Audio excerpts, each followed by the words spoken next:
Nagdulot din ng baha at landslide ang masamang panahon sa ibang probinsya sa Luzon.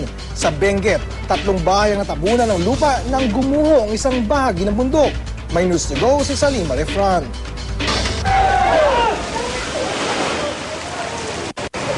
Kuhang-kuha sa video ito ng GMA News ang pagguho ng bahagi ng bundok na ito sa La Trinidad, Benguet.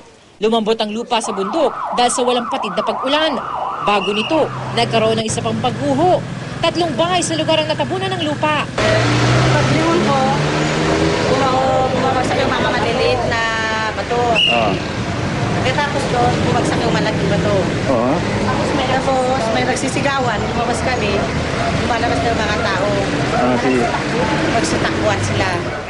Isang 75 anyos sa babae ang nabalian ng buto sa tuhod matapos madaganan ng gamit sa kanyang bahay. Ngunit agad din namang nailigtas at naisugod sa ospital. Magdamag ding bumuhos ang ulan sa bayan ng Tagkawayan sa Quezon na sinabayan pa ng high tide. Kanselado ang klase sa Tagkawayan Elementary School matapos pasukin ng tubig baha ang kanilang silid-aralan. Ilang kalsada rin ang nalubog sa baha.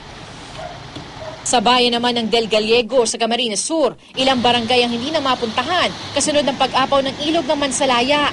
Kinansela rin ang mga klase roon. Mahigpit din binabantayan ang level ng tubig sa Busigan River na siyang pinakamalaking ilog sa Camarines Norte, sakaling umapaw rin ito. Ilang bahagi ng Maharlika Highway patungong Camarines Norte ang binaha, ngunit nadaraanan pa naman ng mga sasakyan. Salima Refran, GMA News.